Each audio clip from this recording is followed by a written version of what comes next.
Assalamualaikum warahmatullahi wabarakatuh. Alhamdulillah wassalatu wassalamu ala Rasulillah wa ala alihi wa sahbihi wa mawalah. Wa ashhadu an la ilaha illallah wahdahu la syarikalah wa ashhadu anna Muhammadan abduhu wa rasuluh sallallahu alaihi wa ala alihi wa sahbihi wa man tabi'al huda ila yaumil qiyamah.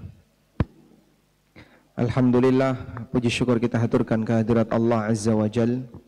Pagi ini kita kembali lanjutkan kajian bersama KPMI Korwil Yogyakarta yang insya Allah akan menyelesaikan buku Kode Etik Pengusaha Muslim.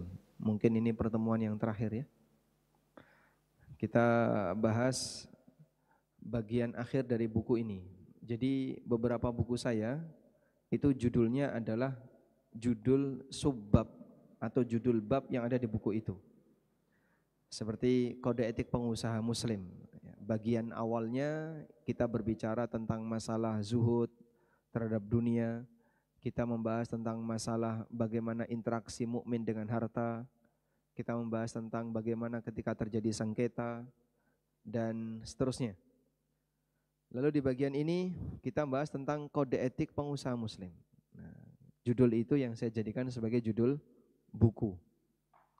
Seperti fikih bermadhab, judulnya fikih bermadhab, itu salah satu judul bab.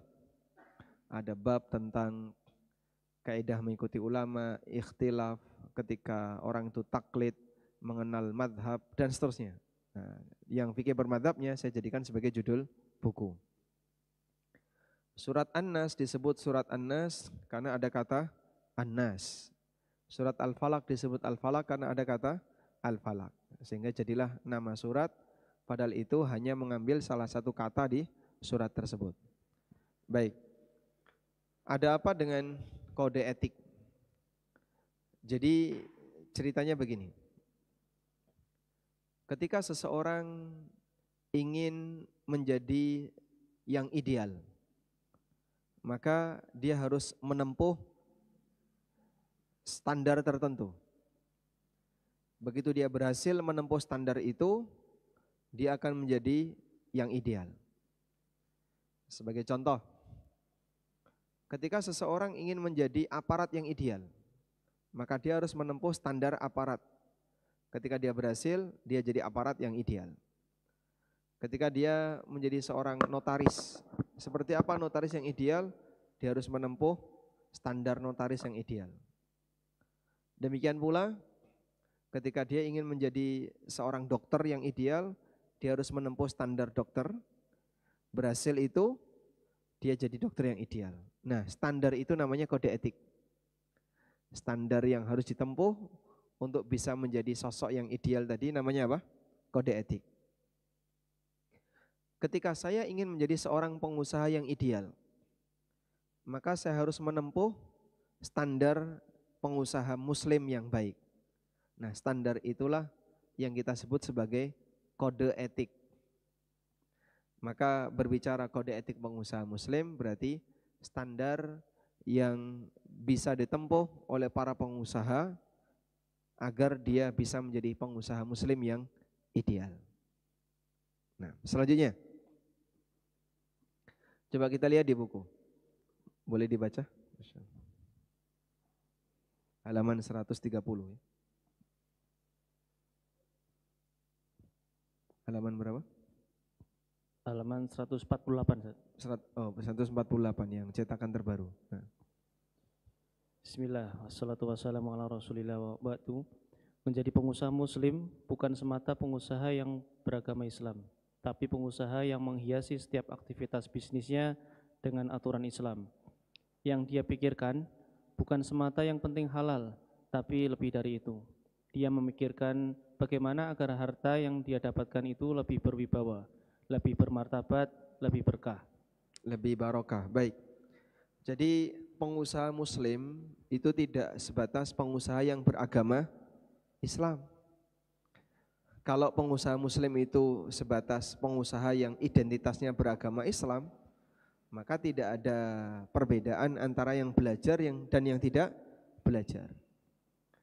Di negara yang mayoritas muslim seperti Indonesia,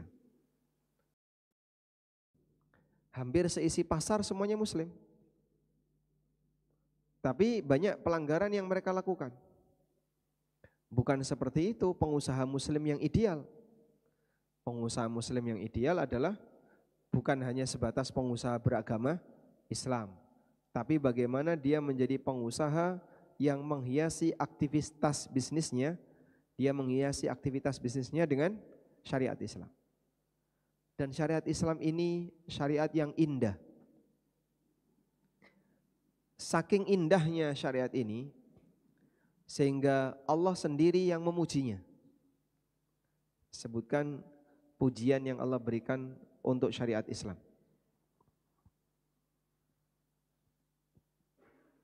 Allah sendiri yang memuji syariat Islam. Sebutkan pujian yang Allah berikan untuk syariat Islam.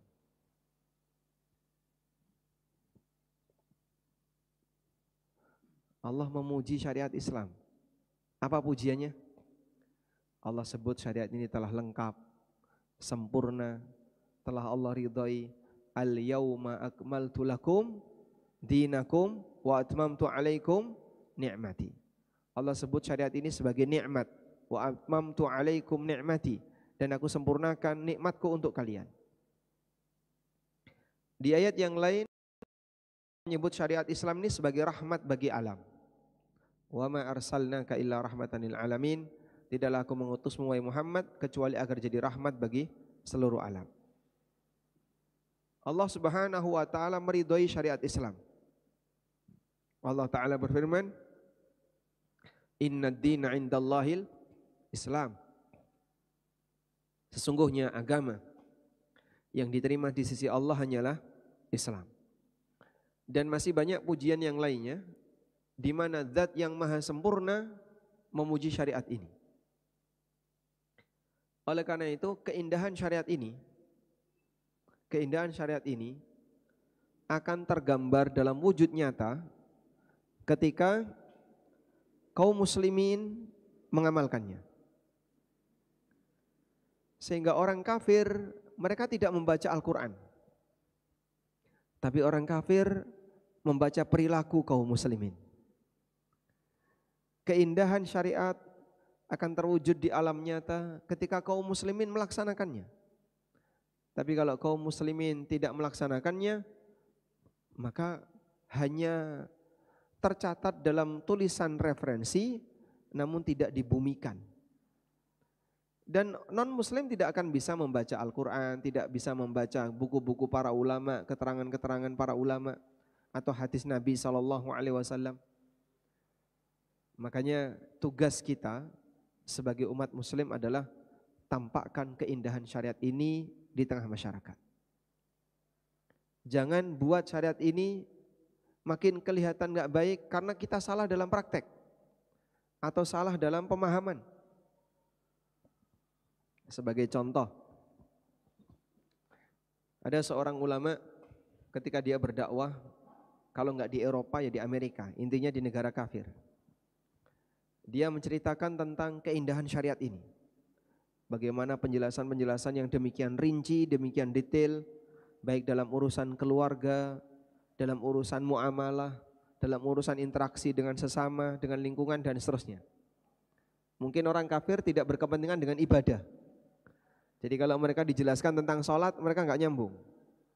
Tapi kalau dijelaskan tentang tatanan sosial, bagaimana tatanan sosial yang dibangun dalam Islam, mereka baru tertarik. Sehingga setelah mendapatkan penjelasan itu, salah satu di antara mereka ingin tahu lebih dekat dan tahu pembuktiannya di lapangan. Demikian indah aturan yang kamu miliki. Agama yang kamu miliki demikian bagus. Saya ingin tahu kira-kira penerapan di lapangan itu kayak apa. Akhirnya dai ini pun dari lingkungan mana yang penerapan syariat Islamnya dominan. Ya, mungkin di waktu itu Indonesia belum termasuk. Akhirnya mereka datang, kalau nggak salah Pakistan, negara yang dituju itu. Diharapkan praktek di lapangan masyarakat Muslim Pakistan bisa mewakili seperti apa syariat Islam yang terbukti di lapangan. Akhirnya berangkatlah orang kafir ini ke Pakistan, ditemani oleh dai ulama tadi. Sampai di Pakistan, mereka melihat praktek kaum muslimin kok kayak gini. Akhirnya malah mereka kecewa. Loh kok kayak gini? Kok tidak sesuai dengan apa yang kamu ceritakan? Katanya kaum muslimin seperti ini nyatanya kayak gini. Katanya syariatmu seperti ini, nyatanya kayak gini. Beda jauh antara teori yang dijelaskan dalam Al-Quran dan hadis dengan praktek yang ada di masyarakat. Nah, mungkin mereka belum datang ke Jogja ya, Masya Allah. Kalau datang ke Jogja lebih geleng-geleng lagi. Kalau datang ke kota-kota yang di Indonesia mungkin lebih geleng-geleng lagi. Kok kayak gini? Akhirnya dia kecewa. Demikian indah syariatmu, tapi ternyata pengamalannya orangnya kayak gini. Bagaimana mungkin syariat ini bisa kelihatan indah kalau ternyata praktiknya seperti itu? Akhirnya muncul sebuah pernyataan yang disampaikan oleh ulama ini. Al-Islamu mahjubun bil muslimin. Keindahan syariat Islam tertutupi dengan ulah kaum muslimin. Sehingga kalau kita menampakkan hal yang buruk di masyarakat, lalu orang memandang, loh kayak gitu loh kaum muslimin tuh, lihat tuh, itu jeleknya kayak gitu tuh orang muslim. Berarti kita termasuk di antara orang yang menutupi keindahan syariat Islam. Anda telah melakukan kesalahan fatal di situ. Makanya bahaya ya.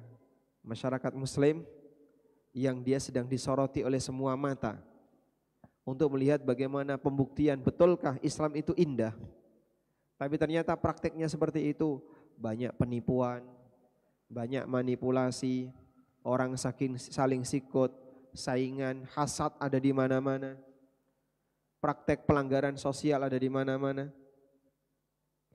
belum lagi pelanggaran-pelanggaran kemanusiaan atau pelanggaran hak harta orang lain, ada yang mencuri harta orang lain, mengambil hak orang lain dan seterusnya. Kok ternyata tidak sesuai dengan pembuktian, tidak sesuai dengan teks yang ada dalam Al-Quran maupun hadis. Kecewalah orang kafir. Syariat Islam terhijab, tertutupi dengan ulah kaum muslimin.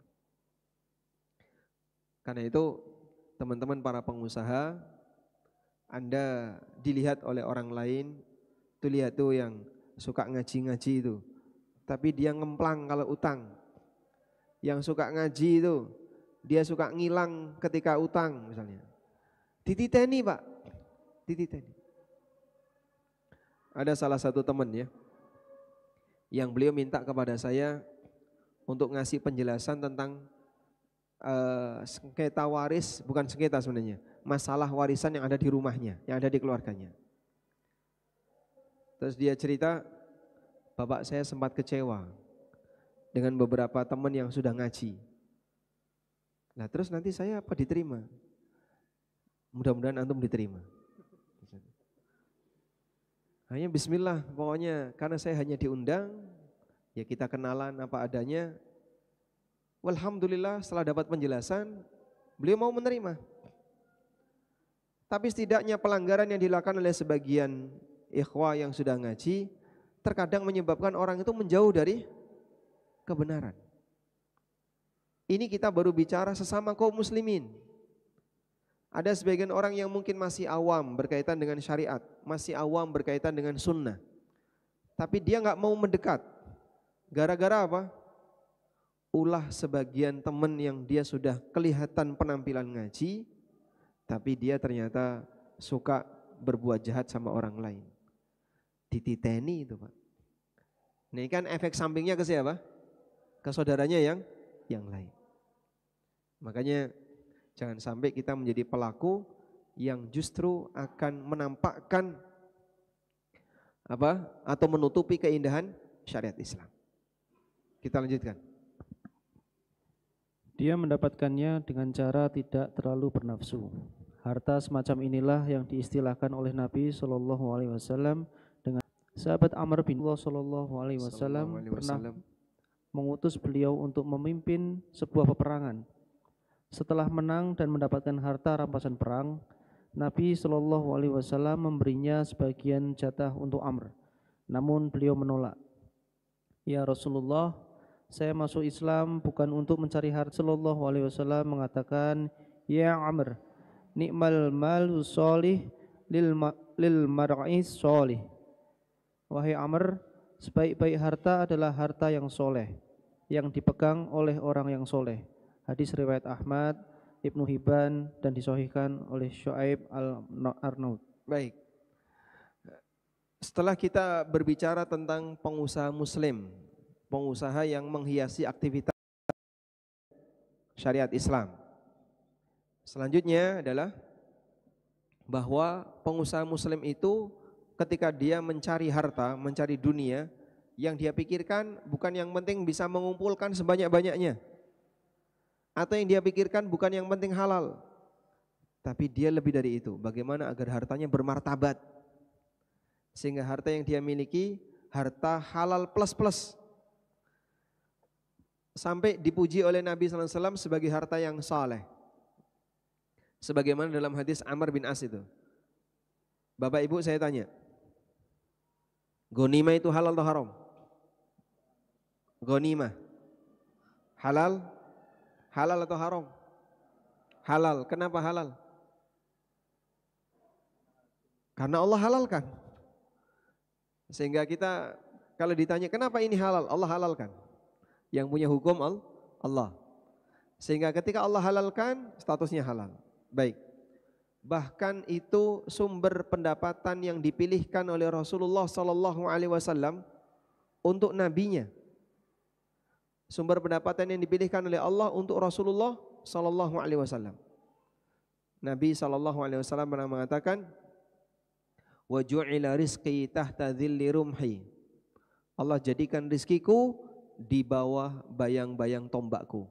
Rizki Nabi dijadikan oleh Allah di bawah bayang-bayang tombak beliau. Maksudnya apa? Ghanimah. Nah, saat Amr bin As itu dikasih ghanimah, beliau enggak mau. Aku masuk Islam bukan untuk nyari seperti ini.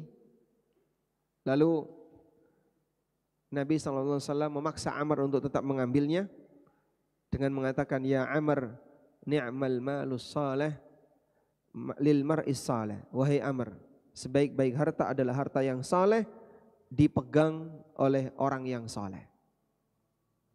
Jadi Anda bisa melihat pujian yang luar biasa ini. Hartanya disebut saleh, pemiliknya disebut saleh. Sebaik-baik harta adalah harta yang saleh yang dimiliki oleh orang yang saleh. Nah, selanjutnya, sungguh pujian yang sangat indah dari Nabi Shallallahu Alaihi Wasallam untuk sahabatnya Amr bin As.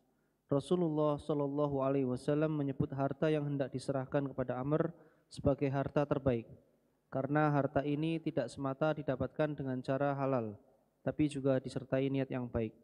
Tidak terlalu bernafsu, tidak menunjukkan rasa terlalu butuh. Dan ketika harta semacam ini dipegang oleh orang yang soleh, bisa dipastikan akan dimanfaatkan untuk ketaatan kepada Allah, sehingga harta ini menjadi harta yang berwibawa dan lebih berkah. Nah, jadi dari kisah tadi boleh disebutkan apa kriteria harta yang saleh? 1, halal, jelas ya.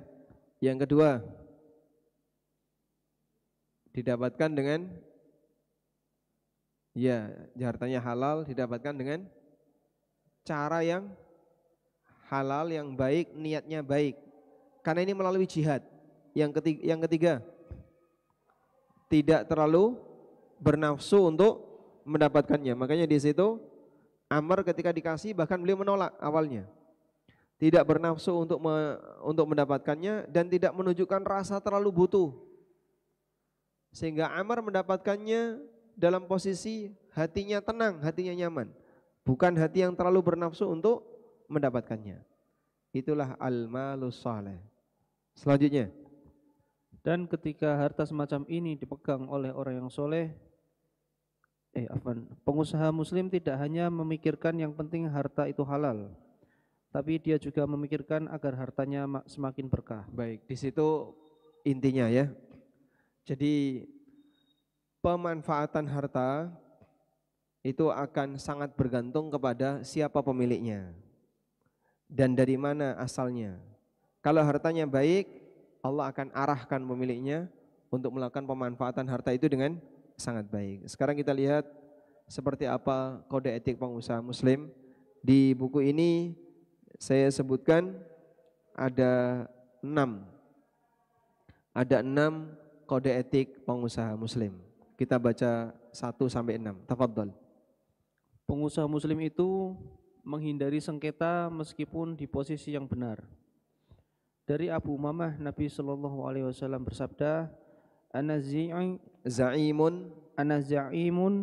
bi baitin fi radil jannah liman tarakal mira' wa in kana muhiqan." Saya menjamin satu rumah di tengah surga bagi orang yang meninggalkan perdebatan meskipun dia di posisi yang benar. Hadis riwayat Abu Daud, dihasankan oleh Al-Albani. Baik.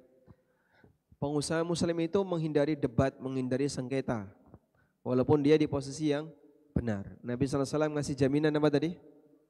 Rumah di tengah surga bagi siapa yang mau meninggalkan perdebatan, mau meninggalkan sengketa walaupun dia di posisi yang benar. Selanjutnya, untuk itulah Rasulullah SAW melarang setiap sumber sengketa.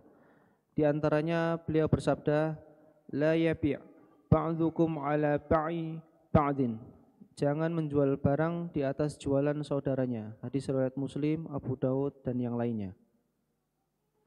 Ketika si A dan si B sedang bertransaksi tawar-menawar harga, maka si C tidak boleh ikut nimbrung menawar karena akan menimbulkan sengketa di antara mereka. Cukup jelas insyaallah ya. Semua potensi transaksi atau pelanggaran transaksi yang bisa menimbulkan sengketa dalam Islam dihindari. Goror itu kenapa nggak boleh? Bisa memicu sengketa. Goror itu nggak boleh karena bisa memicu sengketa. Apalagi? Pengusaha muslim itu yang nggak boleh selain goror, yang bisa memicu sengketa. Menjual barang, menawarkan barang, padahal A dan B sedang bertransaksi. Ikut menawar, ikut menawarkan, nah itu tidak boleh. Misalnya A sebagai penjual, B sebagai pembeli. Mereka lagi bertransaksi. Datang C, ikut menawar. Berapa ditawar B? 500. Saya berani bayar 800. Nah, ini 800, nyerobot dia. Boleh kayak gini? Tidak boleh. Sehingga kamu jangan masuk dulu, tunggu A dan B selesai. Atau ikut menawarkan. Berapa yang di A penjual ya? A minta 1 juta. Sini saya punya barang yang sama 800. Ini juga enggak boleh. Nah, semua potensi sengketa seperti ini dalam syariat kita dihentikan, dipangkas dari awal. Jangan sampai itu terjadi. Termasuk juga dalam masalah kerjasama. Makanya saya sarankan ya teman-teman, kalau sedang membuat usaha bareng kerjasama, tolong semua kasus dimasukkan dalam klausul. Jadi Anda kira-kira bisa bisa mengukur ke depan kasus apa saja yang akan muncul. Kasus 1, 2, 3, masalah 1, masalah 2, masalah 3, masalah 4, sekian masalah detailkan. Nah, seperti ini, yang seperti ini ya, masing-masing. Yang lebih tahu siapa? Yang lebih tahu adalah pelaku akad. Makanya kalau ada orang yang minta tolong bikinkan akad, itu kita bingung. Nah, akad yang kamu inginkan kayak apa? Saya pengennya seperti ini. Ya sudah, cantumkan saja. Yang benar gini, buat akad dulu, setelah itu distorkan ke ustadz. Menurut ustadz akad kayak gini salah atau benar? Kalau benar dan beliau paham, boleh lanjut. Kalau beliau nggak ngerti ya jangan konsultasi ke beliau. Udah? Jadi Akad itu kan intinya apa, Pak? Kesepakatan terhadap semua klausul perjanjian, kan gitu ya. Sehingga apa itu akad? Kumpulan dari kesepakatan klausul-klausul perjanjian, itulah akad. Maka Anda ketika melakukan akad A, di situ ada banyak klausul. Baik, saya setuju semua, tanda tangan. Buat detail, makin bagus. Yang kedua, upaya mitigasi kalau ada masalah. Jika ada masalah kayak gini, bagaimana penyelesaiannya? Masalah seperti ini bagaimana penyelesaiannya? Makin detail makin bagus. Detail itulah yang nanti akan jadi panduan bagi kita untuk kelangsungan akad. Ketika tidak detail, berpeluang terjadi apa? Sengketa. Dan banyak sengketa itu terjadi karena akadnya tidak detail. Baik. Selanjutnya yang kedua, Pengusaha muslim itu memudahkan, gampangan ketika bertransaksi, gampangan ketika tawar-menawar dan seterusnya. Dari Jabir bin Abdullah radhiyallahu anhuma, Nabi sallallahu alaihi wasallam bersabda, sallallahu alaihi wasallam, rahimallahu rajulan samhan idza ba'a wa idza ishtara wa idza iqtada. Semoga Allah merahmati orang yang mudah ketika menjual, ketika membeli, dan ketika menuntut hak. Hadis riwayat Bukhari. Baik. Doa baik yang diberikan oleh Rasulullah sallallahu alaihi wasallam kepada orang yang gampangan.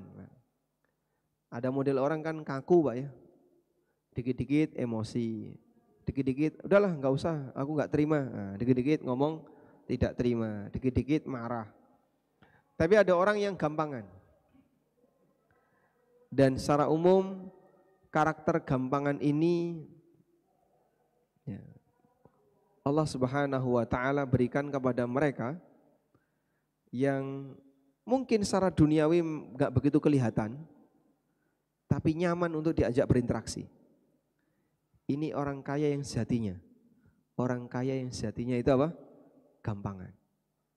Makanya berhadapan dengan orang gampangan lebih nyaman ya, daripada berhadapan dengan orang yang kaku. Dan Nabi SAW sendiri orang yang gampangan. Ada sebagian orang yang juga dia punya karakter gampangan. Gampangan bukan berarti lugu, gampang dibodohi ya.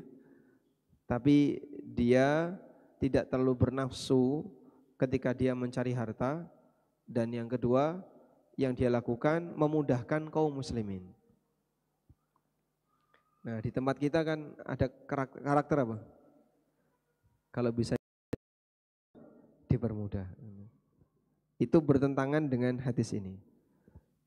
Nabi SAW mendoakan, rahimallahu rajulan samhan idza ba'a wa idza ishtara wa idza iqtada. Allah merahmati orang yang gampangan ketika menjual, ketika membeli, dan ketika menagih hutang. Selanjutnya, nomor 3.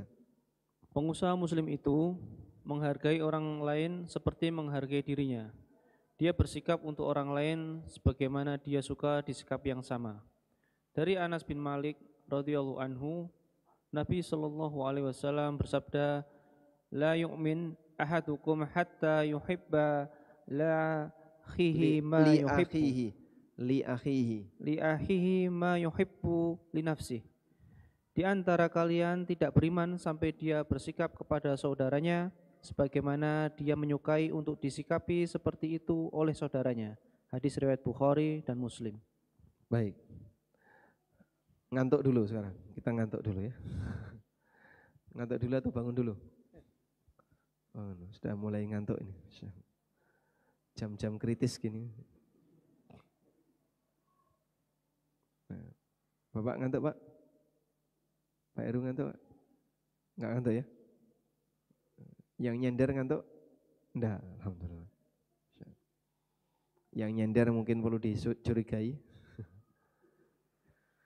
Baik, tarik nafas. Tahan sampai selesai ya. Kita mau belajar sebuah hadis yang diriwayatkan oleh Bukhari Muslim Nabi SAW menjadikan ini sebagai standar akhlak mukmin, sebagai standar akhlak mukmin. Standar akhlak mukmin itu, la yu'minu ahadukum hatta yuhibba li akhihi ma yuhibbu li nafsi. La yu'minu ahadukum hatta yuhibba li akhihi ma yuhibbu li nafsi. Pertanyaannya, ada orang yang tanya kepada saya dalam forum kajian, ya, gimana caranya saya bisa mencintai orang lain sebagaimana saya mencintai diri saya sendiri? Saya bisa mencintai sesama muslim, sesama mukmin sebagaimana mencintai diri sendiri. Coba ini Mas, usia berapa? 29. Sebelahnya kenal enggak? Enggak kenal. Sudah setengah jam lebih dari tadi. Baik, usia berapa? 42. Anda tahu dia mukmin? Tahu. Apakah Anda mencintai dia? Insya Allah. Bisakah Anda mencintai dia sebagaimana mencintai diri Anda sendiri?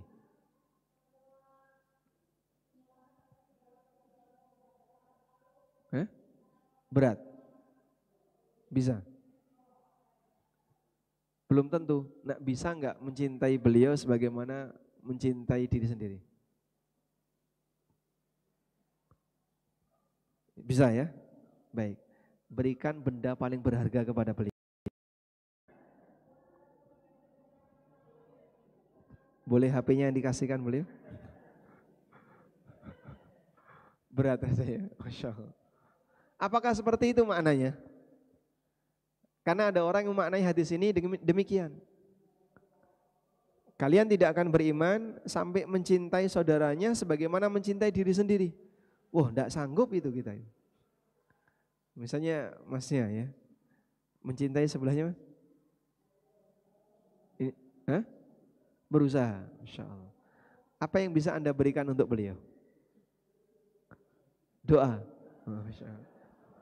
Yang gratis ya, nggak perlu modal. Nah, tapi pemahaman ini kurang tepat.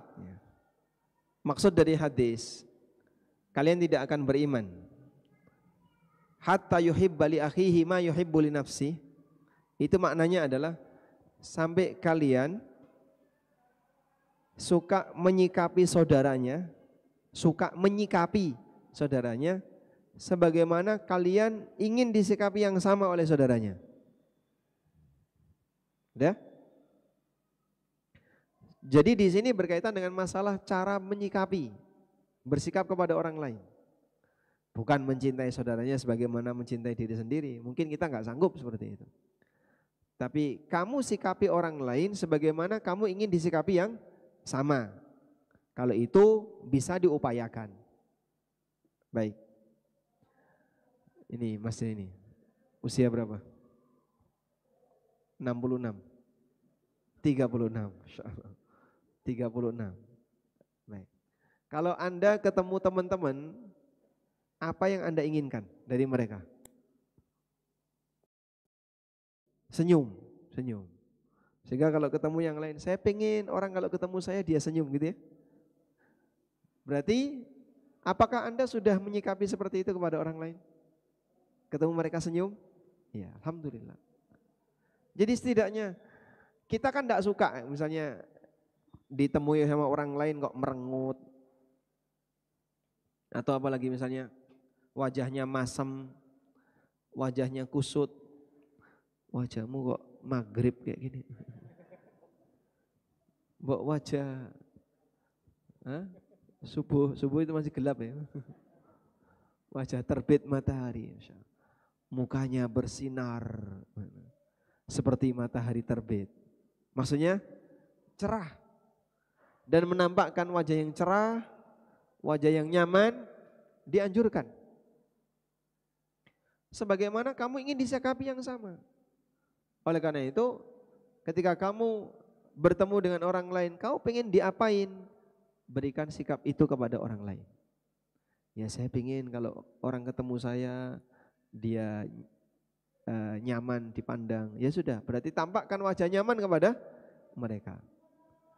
Masyarakat kita sudah punya kaidah seperti itu ya. Anda sopan, kami segan. Anda segan, kami pulang. Jadi mereka mengimbangi. Kamu baik, saya akan baik. Kamu nggak baik, ya saya akan nggak baik. Orang nggak suka untuk disikapi masem, nggak baik, ketus itu nggak suka. Makanya ada beberapa pekerjaan yang orangnya itu selalu sepaneng, memasang wajah, nggak suka sama orang. Ini kerjaan boleh saya sebut salah wajah ini. Kerjaan salah wajah. Tahu maksudnya Pak ya? Pekerjaan salah wajah. Jadi dia menyikapi orang itu semuanya lebih rendah daripada dia, lebih enggak benar daripada dia. Akhirnya semuanya disikapi dengan sikap yang enggak benar. Ini orang kerja salah wajah. Ya, ada beberapa profesi yang kayak gitu. Ini saya melihat orang kayak gini, kasihan dia. Saya yakin orang seperti ini pulang kerja masih membawa model-model emosi seperti itu. Jadi dia ketemu istrinya pun kayak gitu. Dia ketemu siapa masih membawa perasaan seperti itu. Setiap ketemu orang selalu dianggap lebih rendah. Mohon maaf, mungkin kerja di area-area pelayanan publik itu perlu dapat inisiasi yang kayak gini. Area layanan publik, masyarakat itu dilayani. Kamu dibayar.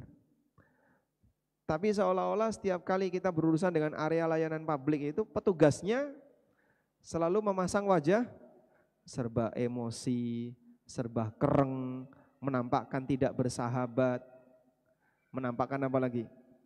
Seolah-olah yang lain itu rendah di hadapannya. Padahal dia dibayar.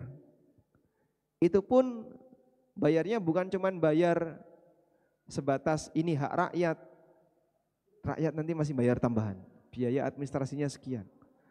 Loh, saya sudah disikapi nggak enak, masih suruh bayar. Saya pernah datang ke sebuah instansi itu. Ini kok gak enak banget orang Indonesia.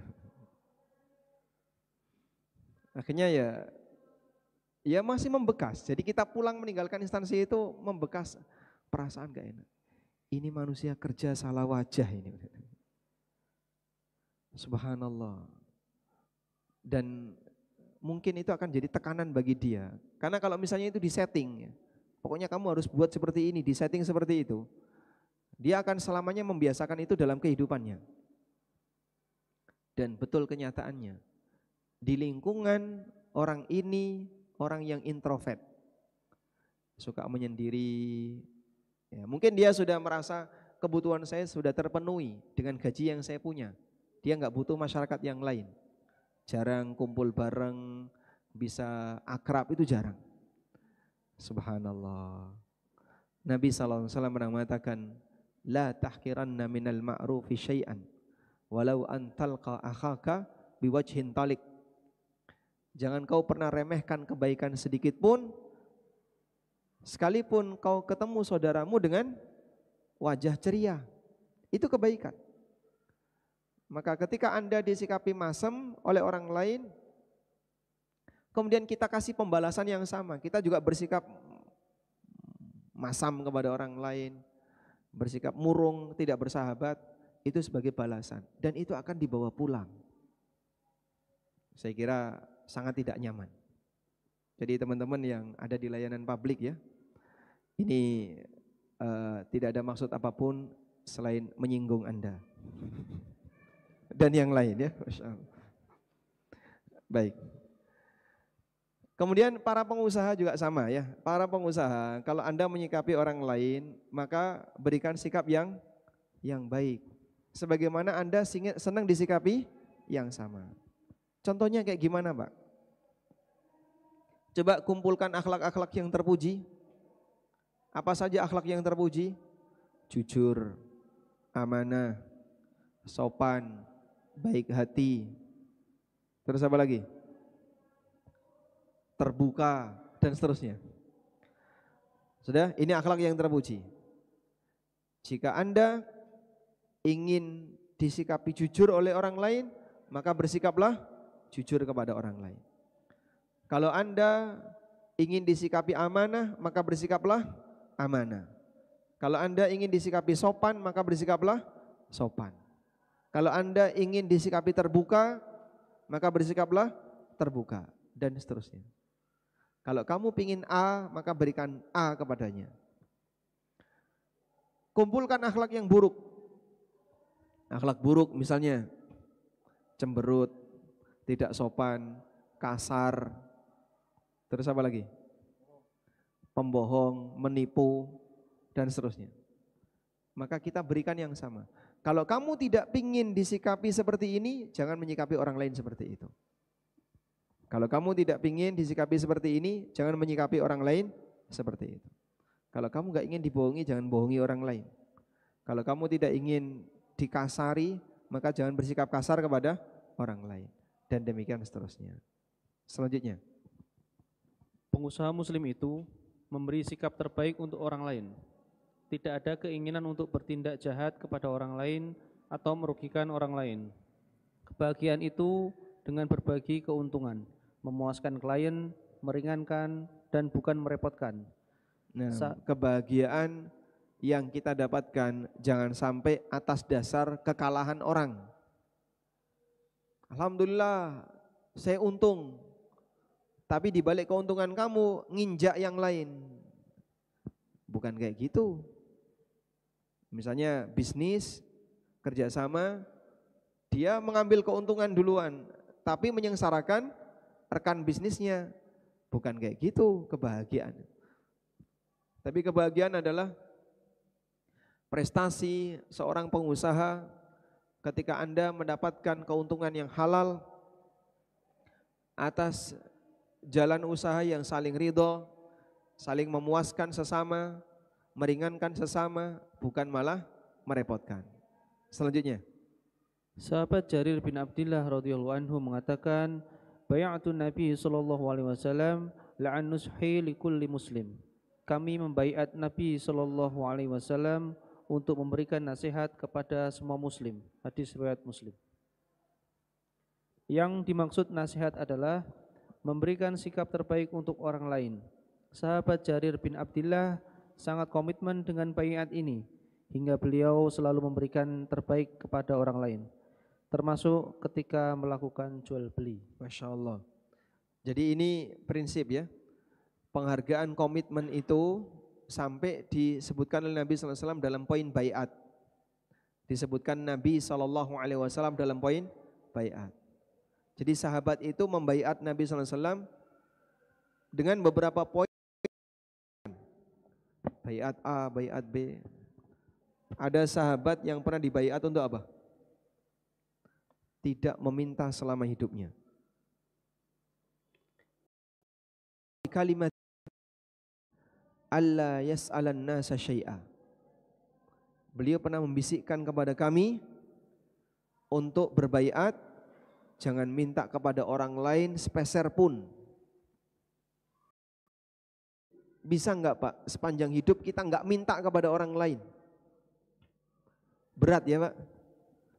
Dan ada beberapa sahabat yang dibaiat seperti itu. Nah, sampai sahabat ini yang pernah dibaiat untuk tidak minta kepada siapapun ini, pernah satu ketika berada di atas tunggangan, di atas onta. Lalu cemetinya jatuh. Di bawah itu ada orang. Minta tolong kepada orang itu. Ontanya tadi disuruh duduk, dia menderum, dia turun ngambil cemeti itu, terus dia naik lagi dan lanjut perjalanan.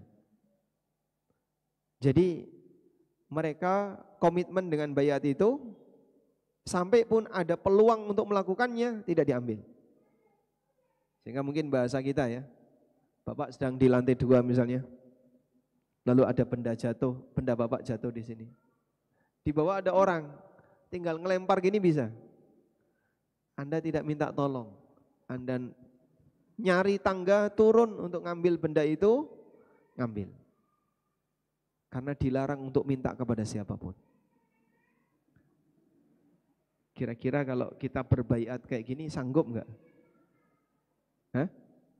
Mungkin tidak sanggup. Maka poin-poin baiat yang pernah disampaikan Nabi SAW itu terkadang sesuatu yang berat, tapi para sahabat tetap menjaga komitmen itu.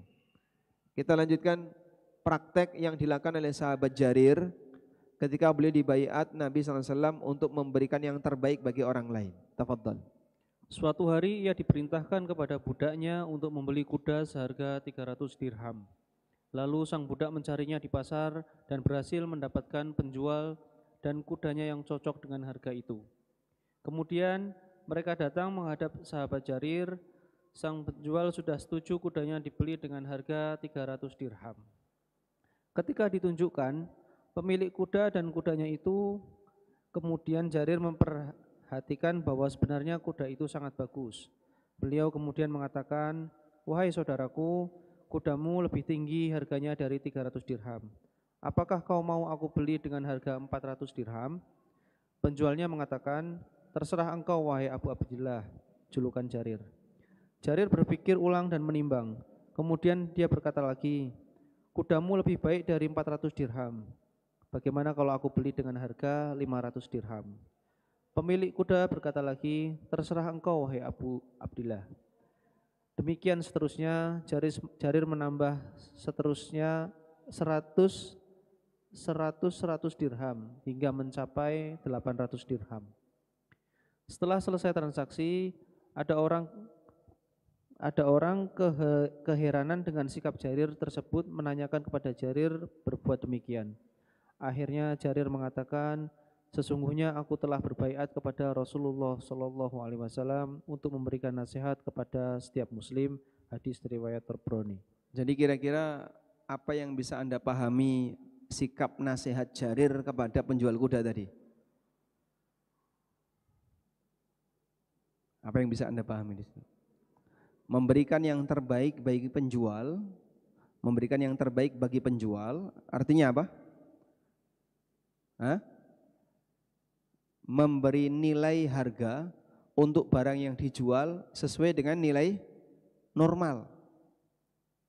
Jadi kalau ada penjual yang nggak ngerti misalnya, barang ini sebenarnya mahal, lalu Anda datang ke dia, "Pak, berapa Pak?" "Ya silakan Mas, 2 juta aja enggak apa-apa." Anda tahu harganya 20 juta. Kok dia cuma nawarin 2 juta? Murah banget ini. Pura-pura nawar. 15 lah Pak. 1.500.000. Itu sudah ngepres ya Mas. Ya sudah 1,8. Udahlah enggak apa-apa, 1,8. Masya Allah. Kalau nemu barang murah, penjualnya enggak tahu, kira-kira Bapak ngapain? Hah? Gimana Pak? Langsung diborong ya? Diborong sak penjualnya sekalian. Kita akan membelinya walaupun orangnya enggak tahu. Memberitahu enggak? Memberitahu enggak? Jangan sampai. Sehingga gimana caranya biar dia, oh jangan sampai tahu ini orang. Kalau tahu enggak mau dia jual segitu. Ini beda dengan sahabat. Dia diberitahu dulu. Barangmu terlalu murah, di sana itu harganya sekian. Masya Allah.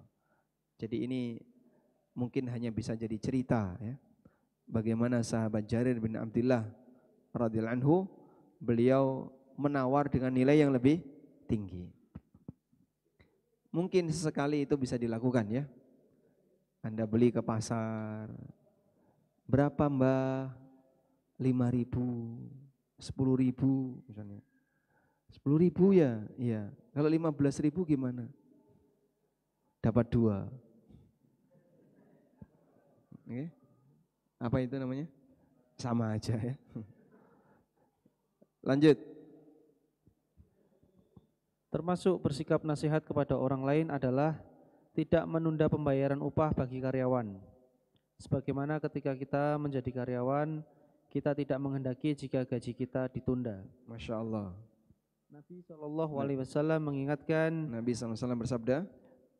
Nabi Shallallahu Alaihi Wasallam bersabda, "A'tul ajiro ajrohu qabla ayya jifa araku." Berikanlah upah kepada karyawan sebelum keringatnya kering. Hadis riwayat Ibnu Majah. Sebelum keringatnya kering, maksudnya gimana? Jangan mandi dulu mas ya, tunggu dulu. Jangan ngipas-ngipas dulu. Jadi kemeringat dulu. Apakah seperti itu? Tapi maksud hadis apa? Segerakan pembayaran upah karyawan. Tapi Pak, di tempat kami yang namanya upah karyawan itu kan Sabtu Pak.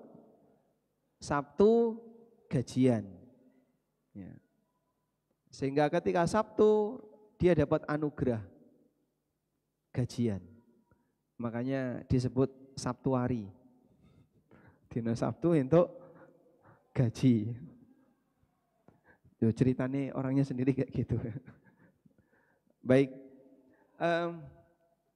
Apakah boleh? Enggak masalah. Sesuai dengan budaya yang berlaku di masyarakat. Kalau kebiasaan seperti itu ya silakan. Walaupun tukang itu dibayar harian, tapi totalitasnya di hari Sabtu. Selanjutnya, pengusaha muslim itu jujur dan amanah. Menjadi pengusaha yang jujur dan amanah tidaklah mudah. Butuh perjuangan besar untuk bisa melakukannya. Karena itu Nabi Shallallahu Alaihi Wasallam menjanjikan pahala besar untuknya. Dari Abu Sa'id Al-Khudri, Nabi Shallallahu Alaihi Wasallam bersabda, "Atajiru sotuqul aminu ma'an nabi nawasiddiqina wa syuhada."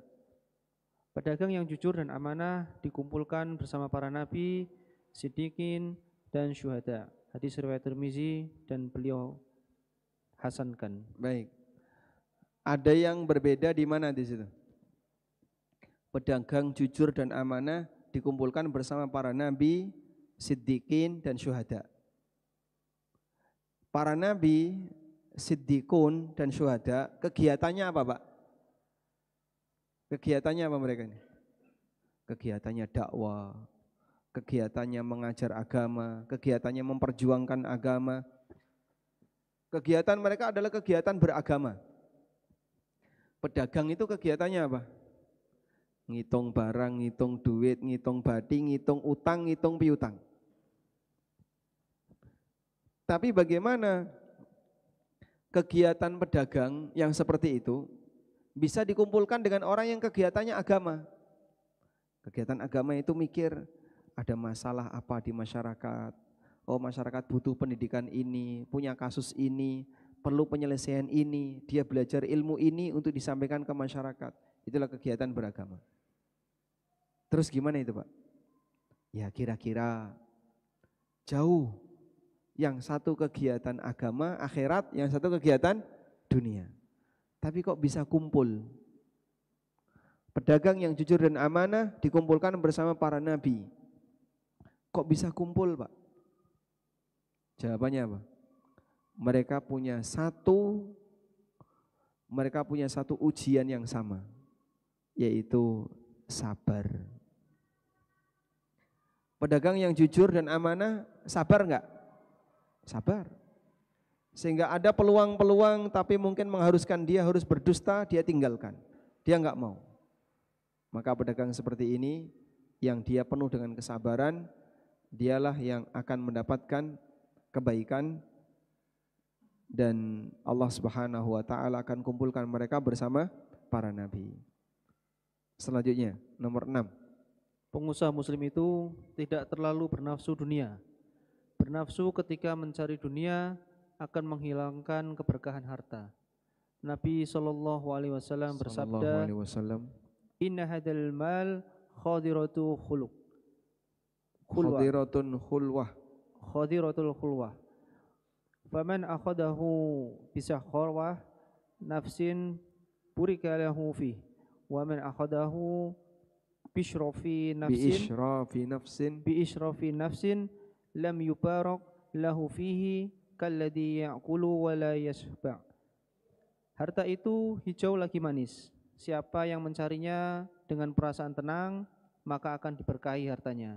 Namun siapa yang mencarinya dengan perasaan tamak, hartanya tidak akan diberkahi. Seperti orang yang makan namun tidak pernah kenyang. Hadis riwayat Bukhari. Beliau mencela orang yang bersumpah ketika berdagang untuk melariskan bisnisnya, termasuk promosi yang berlebihan. Dari Abu Hurairah radhiyallahu anhu, Nabi sallallahu alaihi wasallam bersabda, "Al-halifu munafiqah Lisil'ah. lisil'ati mumhiqatun lil barakah." Sumpah itu melariskan dagangan, melenyapkan keberkahan. Muttafaqun alaih. Masya Allah. Baik. Jadi pengusaha muslim itu tidak terlalu bernafsu terhadap dunia. Maksudnya gimana Pak? Dia mengambil harta dengan cara tadi, jiwa yang tenang, tidak terlalu menggebu-gebu untuk mendapatkannya, tidak terlalu bernafsu untuk mendapatkannya. Itulah pengusaha muslim.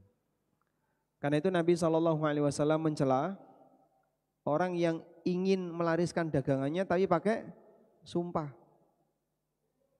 Jadi sampai pakai sumpah dia, dicela oleh Nabi SAW. Bahkan beliau mengatakan, memang sumpah itu bisa melariskan dagangan. Al-halifu munafiqatun lisil'ah mumhiqatun lil barakah. Sumpah itu bisa melariskan dagangan, tapi bisa melenyapkan keberkahan. Apa artinya ketika duitmu banyak tapi enggak ada nilainya? Karena cuman apa itu? Hanya ngumpulin saja, namun tidak memberikan manfaat yang sempurna bagimu. Wallahu a'lam. Walhamdulillahirabbil alamin. Selesai sudah pembahasan tentang kode etik pengusaha muslim. Insyaallah kita masih punya beberapa bab tambahan. Urusan dunia jangan dibawa ke akhirat, satu. Yang kedua, butuh kerjasama dalam meninggalkan yang haram. Insyaallah semoga bisa kita sambung di pertemuan berikutnya. Wassallallahu ala nabiyyina Muhammadin wa ala alihi wa sahbihi wasallam. Tanya jawab. Ya. Ada yang bertanya? Gimana? Enggak ada. Alhamdulillah. Ada yang bertanya mungkin? Oh ya.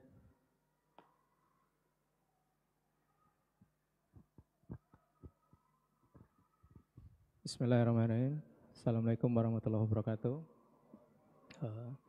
Izin bertanya Ustadz, ini terkait dengan zakat piutang Ustadz. Jadi ada seorang pensiunan itu menjual rumahnya senilai 4 miliar Ustadz. Kemudian dari akad itu di DP 25% atau 1 miliar. Kemudian yang sisanya yang 3 miliar itu dicicil 30 juta per bulan selama 100 bulan. Selama 100 bulan Ustaz. 100 bulan? Oke. Apa masih hidup itu?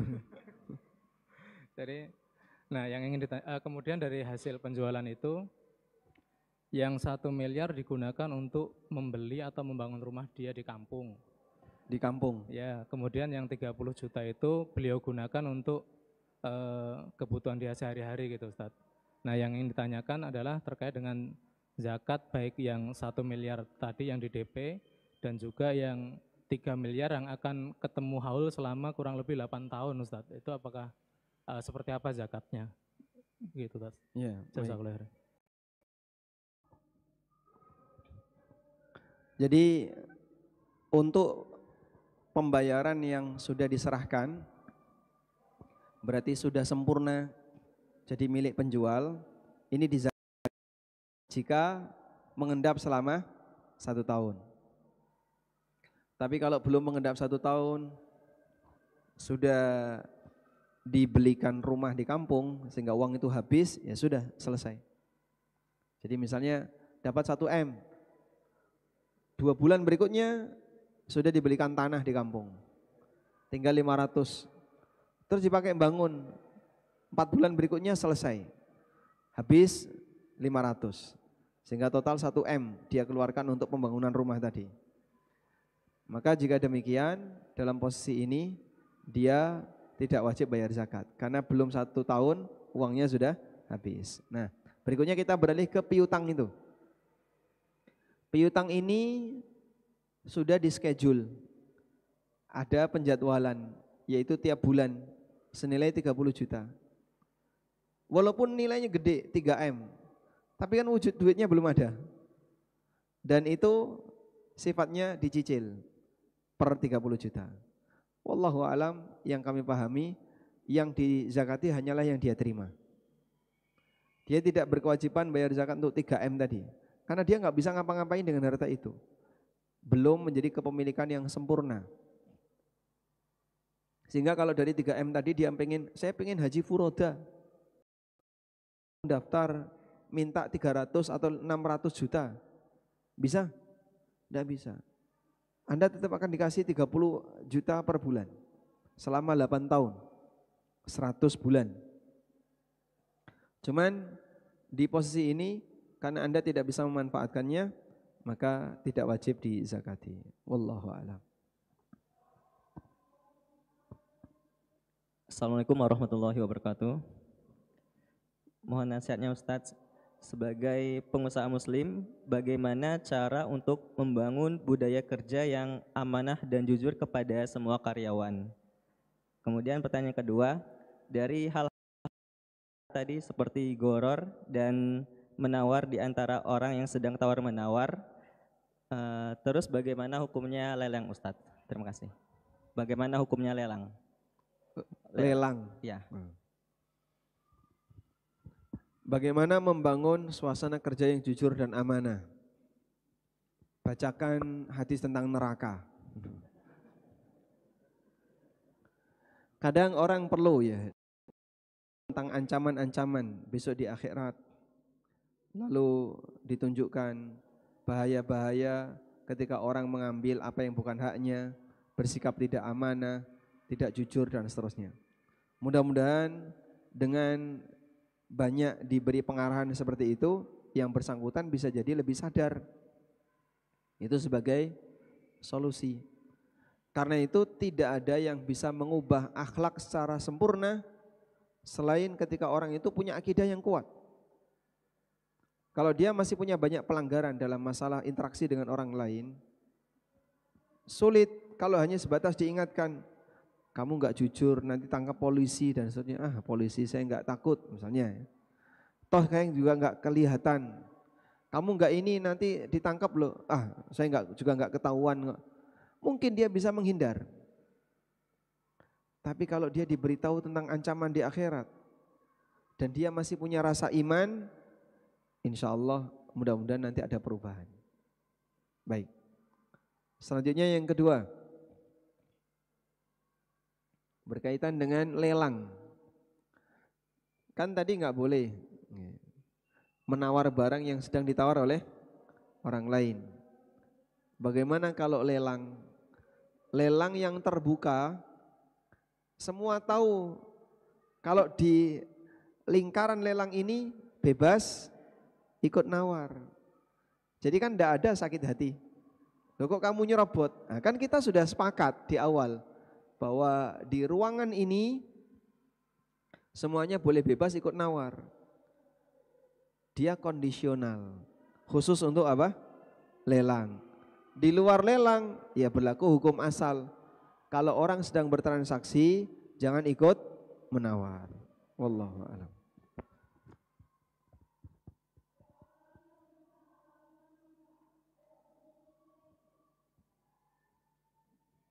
Assalamualaikum warahmatullahi wabarakatuh. Waalaikumsalam warahmatullahi wabarakatuh. Saya orang kidal. Ketika belanja di pasar tanpa sadar membayar dan menerima kembalian menggunakan tangan kidal. Pedagang marah-marah dan membanting uang kembalian. Saya tidak paham mengapa dia marah.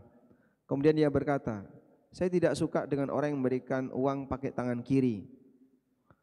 Pertanyaan, apakah baik sebagai pengusaha yang seperti itu? Apakah termasuk pedagang yang tidak mempunyai kode etik? Kalau diberi kiri balas kiri, mungkin seimbang. Diberi kiri tambah marah, ini sudah enggak seimbang ini. Marahnya ini tambahan yang menunjukkan kalau dia membalas dengan yang lebih buruk. Ya setidaknya dia salah, tapi dia dalam posisi ini punya pemicu emosi, yaitu Anda menyerahkan dengan tangan kiri tadi. Makanya dikasih klarifikasi, ya saya mohon maaf, saya kidal, dan ini spontan. Orang kidal itu dominan apa? Dominan kiri. Kadang kita sendiri juga agak sedikit repot ya, di kondisi tertentu tangan kiri yang berfungsi. Misal, tangan kanan bawa barang, ya? Tangan kiri kosong. Memindahkan dari kanan ke kiri, kalau dalam butuh waktu cepat, mungkin repot. Akhirnya tangan kiri yang bermain, yaitu sampaikan mohon maaf. Kalau emang terpaksa harus seperti itu, Anda sampaikan apa? Mohon maaf. Karena dalam hal ini Anda tidak sengaja melakukan hal demikian. Itu sebagai solusi yang bisa kita berikan. Tapi kalau sampai tadi ya, dia harus marah-marah, banting uang, nah ini beda urusan ya. Karena dia melakukan pelanggaran yang lebih. Wallahu a'lam. Baik demikian yang bisa kita bahas. Semoga apa yang kita pelajari di sini menjadi ilmu yang bermanfaat. Wassallallahu ala nabiyyina